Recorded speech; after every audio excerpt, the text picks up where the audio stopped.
अखंड मंथन के सभी दर्शकों को नमस्कार। मैं हूं शेखर त्रिपाठी और आप देख रहे हैं हमारा YouTube चैनल अखंड मंथन। आज भविष्य मालिका के 21वें सीजन के 6ठे एपिसोड में देखिए कि कैसे कलयुग में जैसे जैसे मनुष्य ईश्वर को भूलता जाएगा वह महाविनाश के बहुत ही निकट आने लगेगा। और यही बात भविष्य मालिका में भी लिखी हुई है कि एक ऐसा समय आएगा जब कलयुगी मनुष्य ईश्वर को भूल जाएंगे।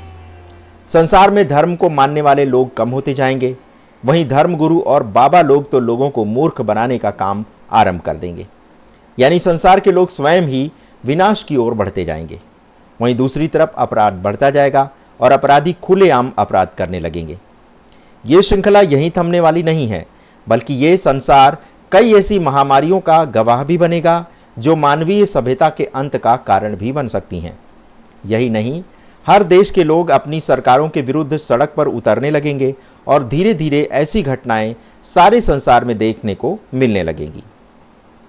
लोगों के अंदर असंतोष इतना बढ़ जाएगा कि लोग एक दूसरे पर विश्वास करने से भी डरने लगेंगे।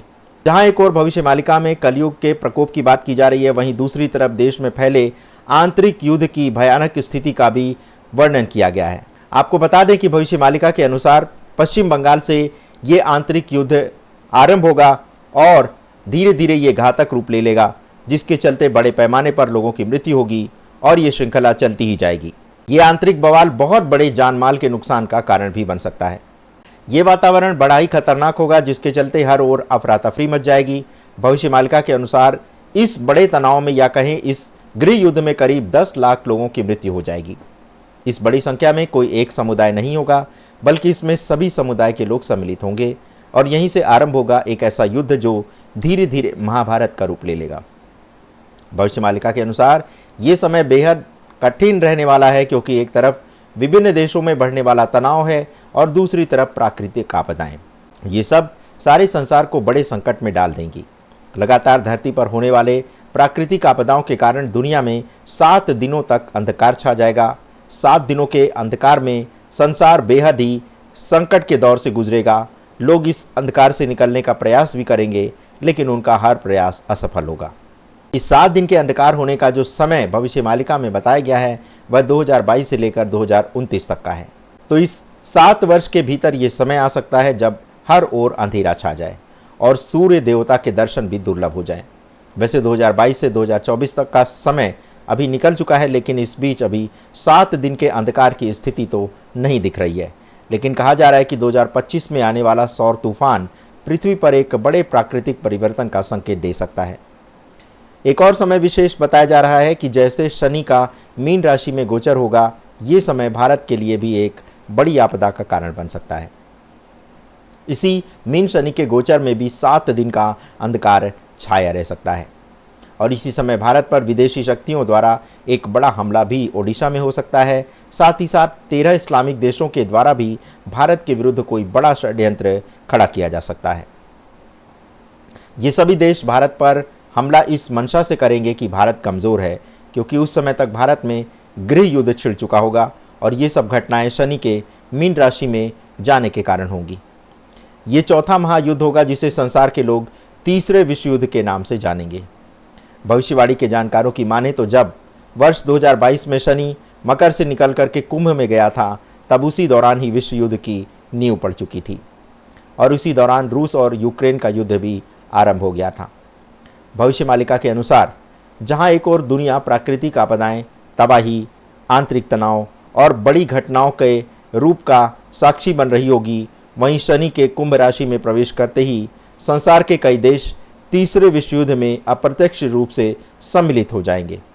लेकिन संसार में कहीं से भी ये पता नहीं लगेगा कि तीसरा विश्व युद्ध अब आरंभ हो चुका है, लेकिन ये अप्रत्यक्ष रूप से आरंभ हुआ तीसरा विश्व युद्ध 6 वर्ष 6 माह तक चलेगा।